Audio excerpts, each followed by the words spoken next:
बहुत बहुत शुक्रिया आप सभी का हमारे साथ ज्वाइन करने के लिए। जम्मू कश्मीर सरकार ने, या यूँ कह सकते हैं जम्मू कश्मीर एजुकेशन बोर्ड ने, जिसे बोस भी आप कहते हैं, उसने एक फ़ैसला लिया और पल भर में बहुत सारे लोगों की किस्मत खुल गई, यूँ समझ लीजिए। और ज़्यादातर ऐसे लोग थे जिनका मुस्तकबिल बर्बाद हो गया। ऐसा हम क्यों कहने पर मजबूर हुए हैं? बहुत सारे सवालात हैं, कुछ टेक्निकल पॉइंट्स हैं जो हम आपको बताएंगे। दरअसल हुआ क्या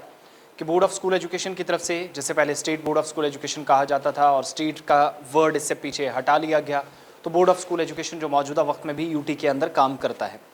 दोनों प्रोविंसेस में काम करता है। लेकिन अचानक एक ऐसा फैसला हुआ जो 2019 फरवरी के उस महीने में हुए एक फैसले के साथ मुंसलिक है, उसकर जोड़ कर देखा जा सकता है, जिसने एक तरह से एक बड़ी जमात पर या फिर एक बड़े ग्रुप पर पाबंदी न सिर्फ आयद की है, बल्कि इसके साथ जितने भी इदारे थे उनको भी बंद करने का फैसला आहिस्ता आहिस्ता लग रहा था कि लिया जाएगा। और उनमें शायद शुरुआत कहीं ना कहीं हो गई है। पाबंदी के बाद पहला बड़ा फैसला हुआ यह है कि फलाह आम ट्रस्ट, जिसे FAT आप कहते थे, इसके ज़ेर एहतमाम या इसके मातहत चलने वाले जितने इदारे थे, स्कूली ख़ासतौर से स्कूल थे, वहाँ पर तालीमी सरगर्मियों को बंद करने का न सिर्फ फ़ैसला लिया गया बल्कि स्कूलों को बंद करने का ऐलान कर दिया गया फौरी तौर पर। यानी बहुत कम समय में, विद इन नो टाइम, इंतज़ामिया की तरफ से ये फ़ैसला लिया गया कि जो जमात इस्लामी जो ममनू करार दी गई है 28 फरवरी 2019 में, इस पर एक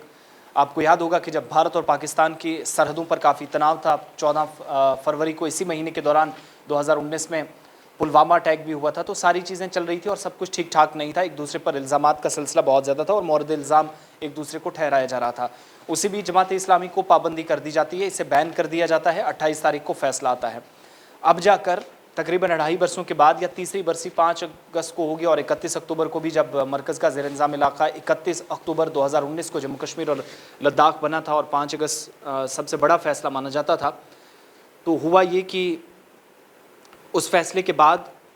अपने आप में इतने बड़े पैमाने पर स्कूल्स बंद करना, उनकी तालीमी सरगर्मियाँ रोकना, पाबंदी करना, सील करना विद इन सम टाइम्स या सम डेज़, ये एक बड़ा फ़ैसला समझा जा रहा। क्यों ना हो, क्योंकि बहुत सारे लोगों की ज़िंदगी इन स्कूलों से जुड़ी थी। और तालीमी सरगर्मियाँ एक तो बंद करने का ऑर्डर जारी कर दिया गया, दूसरा पुलिस की जो रियासती तहकीकाती एजेंसी है NIA की तर्ज पर state investigation agency Jammu Kashmir के अंदर काम करती है, उसने एक FIR दर्ज की थी। उस FIR की तर्ज पर जमात के तमाम लोगों के खिलाफ, बेशतर ऐसे लोग थे जिनके खिलाफ इल्ज़ामात थे, संगीन इल्ज़ामात थे बदअमनी के और बाकी सारी चीज़ें, तो उनके खिलाफ कार्रवाई अनलॉफुल प्रिवेंशन एक्टिविटीज़ एक्ट की सेक्शन 3 के तहत हो रहे थे। तो उन एक्टिविटीज़ में जब FIR लगी, केसेस मज़ीद आगे ले जाए गए, तो पता ये चला कि इन बड़े स्कूलों का जो SIA की तहकीकात है उस तर्ज पर फैसला लिया गया कि बहुत सारे स्कूल थे 2008, 2010 और 2016 में पोस्ट बुरहान वानी जो सेशन था या एनकाउंटर था, तो उसके बाद बदअमनी फैलाई गई, हालात को ख़राब किया गया, धोखाधड़ी की गई और सरकारी भूमि पर अतिक्रमण किया गया। सरकार की जो ज़मीन है,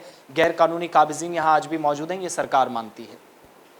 कौन से ऐसे लोग थे जिन्होंने ऑलरेडी, आपको याद होगा कि 1972, 71, 72 में एक पेशरफ्त हुई थी जब जमात इस्लामी से जुड़े हुए तमाम स्कूल्स, जिनमें बेशतर ऐसे स्कूल थे जिनके रजिस्ट्रेशन हो गई थी, और उसके बाद शेख मोहम्मद अब्दुल्ला मरहूम के होते हुए भी 1975 में इन स्कूलों पर पाबंदी हुई। 2000 आते आते तक भी इन स्कूलों पर सवाल उठे, क्योंकि 1990 में दोबारा पाबंदी लगाई गई थी, तालीमी सरगर्मियाँ मुतासिर हुई थी। लेकिन बड़े पैमाने पर गैर कानूनी काम, धोखाधड़ी और सरकारी ज़मीनों पर तजावुज़ात का इल्ज़ाम इस बार भी लगाया गया है। और इंतज़ामिया ये मानती है कि बुनियाद परस्त तंजीम जमात इस्लामी GI और फलाह आम ट्रस्ट का इल्हाक है। दोनों ने एक दूसरे से हाथ मिलाया है और वज़ारत दाखिला ने इसे गैर कानूनी सरगर्मियों की पादाश में, जो मैं पहले बता चुका हूँ कि फरवरी 28, 2019 में पाबंदी आयद कर दी थी और जो रोकथाम एक्ट है उसकी दफ़ात के तहत ममनू करार दिया था, इस पर बैन लगा दिया था। इल्ज़ाम अफसरान का ये भी है, जब SIA ने इन्वेस्टिगेशन आगे बढ़ाई तो पता चला कि जमात इस्लामी ज़्यादातर स्कूलों, मदारिस, यतीम खानों, मसाजिद के जो मेंबर्स हैं और दीगर जो खैराती इदारे हैं, इनके वसी नेटवर्क से अपना रिज़्क हासिल करती है, अपना कामकाज चलाती है और गैर मुल्की फंडिंग भी इसे हासिल है, ये इल्ज़ाम है। इस तरह के इदारे 2008, 2010 और 2016 में बड़े पैमाने पर जो बदअमनी हुई, तबाहकारियाँ देखी, एहतजाज देखे, इन सब के लिए ज़िम्मेदार इसे ठहराया गया। यानी इनका बड़ा रोल रहा है। जहाँ पर पहले यासीन मलिक का केस आया, फिर सरकारों को ज़िम्मेदार ठहराया गया, अब जमात का नाम भी इसके साथ जोड़ा जा रहा है। और पहले ही सरकारी अराज़ी पर मौजूद पाए गए जो स्कूल्स हैं उनके खिलाफ कार्रवाई शुरू की गई है, दोबारा इनका नाम आया और ये भी कहा गया कि SIA यानी स्टेट इन्वेस्टिगेशन एजेंसी, जो रियासती जांच एजेंसी है, इस मामले में FIR दर्ज कर रखी है और ऑर्डर ये बताता है कि जो फलाह आम ट्रस्ट है, FAT है, उसके जितने भी स्कूल्स हैं, इसके ज़ेर एहतमाम जितने स्कूल हैं, इनमें जो बच्चे पढ़ने वाले थे, फैसला बच्चों के लिए भी लिया गया कि स्कूल्स बंद कर देंगे, लेकिन जहाँ जहाँ स्कूल्स बंद हुए जमात इस्लामी के, और इनमें जो हज़ारों बच्चे थे, अनऑफिशियली 6000 या इससे ज़्यादा तादाद बनती है, उनके जो 6500 के आसपास 6000 के आसपास बच्चे हैं, उनको नज़दीकी स्कूलों में शिफ्ट किया जाएगा, वहाँ दाखिला कराया जाएगा।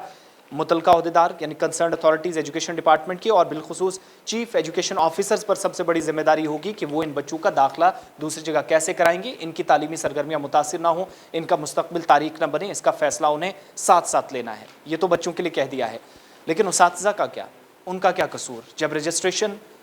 कराई गई जमात इस्लामी के तहत जो इदारा था FAT, फलाह आम ट्रस्ट के मातहत जितने भी इदारे चलते थे, इनमें हज़ारों उसातिज़ा थे, हज़ारों टीचर्स थे। शायद उनके लिए सरकार के पास कोई प्लान नहीं, यही वजह है कि टीचर्स भी अपने सर पर हाथ रखकर इस वक्त खून के आंसू बहा रहे हैं, रो रहे हैं। अब क्या कहा गया है कि चीफ एजुकेशन ऑफिसर्स इस बात को यकीनी बनाएं और 15 दिनों के अंदर ऐसे तमाम स्कूलों को सील करें, बंद करें। ठीक है, 300 स्कूल बंद हो गए, 6000 के आसपास स्टूडेंट्स से दूसरी जगह शिफ्ट कर दो, ठीक है, बहुत अच्छा, मान लिया आपने, जो आपके पास कुछ ऐसे शवाहिद होंगे जिसकी बिना पर कार्रवाई हो रही है और बच्चों की दूसरी जगह शिफ्ट करने की बात हो रही है, लेकिन उसातिज़ा कहाँ जाएंगे, ये बड़ा सवाल है। सरकार ने अगर वक्त रहते जवाब ना दिया तो बेरोज़गारी की दर, जो कल एक रिपोर्ट में हमने आपको 18.3 18.3% बताई थी, वो शायद और भी ऊपर जा सकती है। और बहुत सारे उसातिज़ा जो सरकारी इदारे के तहत या जो गैर सरकारी इदारा था लेकिन ट्रस्ट के साथ जुड़े हुए थे, तंजीम से लेना देना नहीं था, लेकिन ट्रस्ट के तहत इन लोगों को सैलरीज मिलती थी, सब चीज़ें होती थी, मगर अब बहुत सारे ऐसे मामलात सरकार के नोटिस में आए जिसके बाद इन टीचर्स का मुस्तकबिल ख़तरे में पड़ गया है। बच्चे दूसरी जगह नज़दीकी स्कूलों में जाएंगे, ये प्लान क्लियर है, साफ़ कर दिया गया है। 15 दिनों के अंदर जहाँ स्कूल्स बंद होंगे वहीं इन इदारों के साथ साथ बच्चों को लेकर फैसला लेना, लेकिन टीचर्स का क्या, ये बड़ा सवाल है। अभी तक कोई क्लियरेंस नहीं हो पाया, हो सकता है कि इसके बाद सरकार कोई दूसरा फैसला ले, लेकिन आखिरी रिपोर्ट्स जो हैं ज़राए से भी जानकारी है कि फ़िलहाल कोई प्लान ऐसा बिल्कुल भी नहीं है सरकार के पास।